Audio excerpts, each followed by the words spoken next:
elementary school, you always see around you all kinds of soldiers. We call it teacher soldiers. So you always see soldiers also within the education system. Sometimes they even teach you something or they help you with your homework, and they're always around. So this kind of military becomes also a very, very strong part of the identity of the good guys. These are the people who, who protect us, and they're good and they're kind and they're humanists. And then when you get to high school, you start literally learning how to be a soldier already with the age of 16.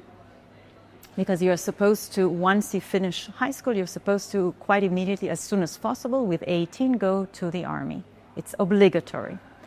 So the system is also very connected to prepare you for that, to be a good soldier.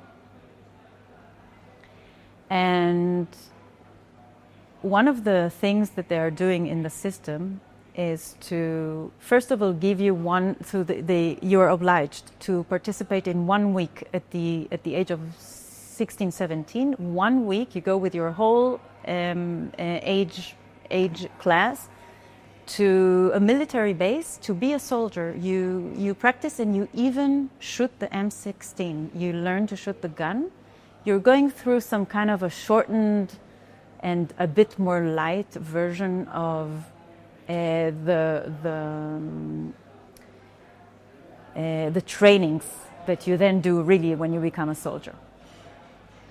And you put on the uniform, you have to do all the stuff. I was really afraid, that's why I took it really seriously. And I remember all my friends in class and everything, they was telling me that it's just a joke and everything. And I was literally really afraid. First of all, they gave us guns to try to shoot. They were really training us to be soldiers, and I was still a kid. It was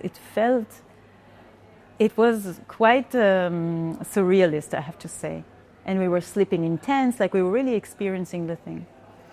And in addition, another quite known thing that the education system does is they take you to see the Holocaust camps in Poland. That's part of the system. You always have to pay for that extra, because the system cannot really finance such a trip of so many children. So it's subsidized, but you still have to pay. So there was always a solution what to do with the kids who cannot afford it, or their parents cannot afford it. There was always some kind of collecting money for them. So everybody can, if they want, they can go. And of course, it's kind of an ending point, or like a high point after studying a lot about the Holocaust. You study from history books what was done to the Jews. We talk about moral things. We talk about the Warsaw ghetto uprising, and you really learn quite detailed about the Holocaust throughout the years. And then you come to the point where you go and you see it with your own eyes. You experience it and you smell it, and they really want you to go through that process physically. I didn't go with my class to Poland for different reasons. But later, I became a teacher. I was a teacher in high school, and then I've came to see the whole process of what I've been through, especially in high school, as a teacher. And one of the things that I joined my class to Poland to see the camps. We were lucky. I was lucky to be in a quite left-leaning thinking team of teachers. Maybe otherwise, at that point I was already quite aware of some problematic situation of us as Israelis here, of Zionism. I was not declaring myself anti-Zionist. I didn't even think, it didn't come to my mind to talk like that. I was still very much in the system, but I was very liberal and human rights kind of defender. So whenever there was, for example, another assault on Gaza, and we would hear about it in the news, I would try to talk to my students and in high school and tell them, can we talk about, the children in Gaza there? That, let's talk about the victims inside Gaza. And that was always, I had to do it very carefully. because sometimes people would, students would report me to their parents, and the parents could tell it to my supervisors, and I might be either fired or put on some kind of a little trial they do inside the school, or some kind of sanctions or. So I was afraid. I was afraid to really speak what I think as a teacher. I felt the responsibility. And at the same time, I couldn't play along with what I already understood that is going on. So similarly, when we were going to Poland, I took it very much as a mission for me to not do it like everybody else is doing it. And what I mean by everybody else, this trip,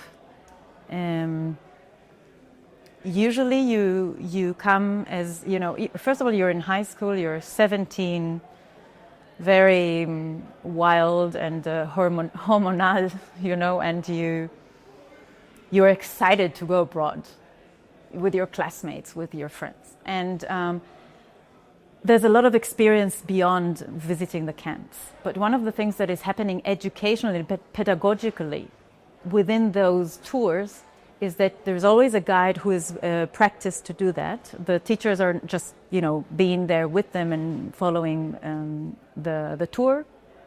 But the guides are mostly trained, they're Israelis, they speak in Hebrew, and then they are trained to tell these kids who are going to go to the army next year the connection between what was done to us and why we have to be soldiers in the army. So it's way beyond that it's just obligatory by law in Israel that you go to the army. You go there with your heart because you just saw what was done to the Jews, and the methods, the methodologies in which very, very often those guides are showing children what was happening in the camps is through playing music, telling stories, making it very highly emotional. And one of the things that I find which is the worst is to let them physically experience. So they would tell, for example, the whole class now, 30, 40 kids, should go inside like a train wagon that was left in Auschwitz. You should feel how it is to be, squeezed into this train like happened to our grandparents. On a side note, I would say that not all these kids are Holocaust survivor descendants. I happen to be one. I have 4 grandparents who survived the Holocaust from Poland and from Hungary. And I think there was something always for me, already as a youngster, that it was a bit unclear to me what is going on, why everybody is supposed to feel sad like I do, hearing the stories from my own grandma and seeing what happened to my parents as second generation, because the trauma continues. And why people who came from North Africa are supposed to cry now in the camp in Auschwitz because of what happened to the Jews. I felt my solution was that they cry because it's just horrible. As a human being, you cry. But the guides of those tours would make them feel as if it's their story. And that's what bothered me. It's not their story. And they might be Jewish, but they're not European Jewish descendants. And there was something in that, it's the kind of the things that you experience where you bring a lot of questions. So as a teacher, we and my team, we decided to sign up for another guiding company, which is a bit more relaxed, more liberal, and more academic, so that we are going through the tour by not doing all these experimental kind of experiences, and we try to keep it more academic, to tell the story and to let them see it more like adults would do. It's never perfect. Even our guide, who I found quite professional, there was always this kind of thing of adding some music, trying to color it a bit more so they really experience this thing. And I remember something that had an influence on me, 2 stories I can tell. One of them was that the students, so that's now as a teacher, being with my students, so I was 27 maybe at the time. One was that between the break, like in the break, some of the kids would say, "What is wrong with me? I'm not crying." They felt really, really bad that they don't feel sad because they see their friends, some of them are crying because it's horrible stories being told to them or experiences or pictures. And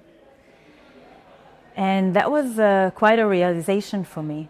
The status quo, the expectation is that you come to this trip and you're going to break in tears and feel the story, not only listen to the story. Another thing that was an eye-opening for me was that we were sitting at the edge of the camp of Birkenau, I think, next to, it's called Auschwitz-Birkenau. And we were sitting on the grass, and it was also a beautiful day, beautiful scenery in Poland. And the guide was talking about, look, this is the edge of the camp. What do you see? He asked the kids. Because you see the fence, and the kids were saying, yeah, we see that, there's a field, and they could see that there's a little town or some little hut of people are living around it, but it's in a distance of it's a seeable distance. And the kids, there was a discussion starting to happen. The kids were saying, these people have lived here, right? They've always lived here, also then in the 40s. Why didn't they do anything? They could see what was happening, or they could smell the flesh from the crematorium of people being burned alive. They could hear maybe screams.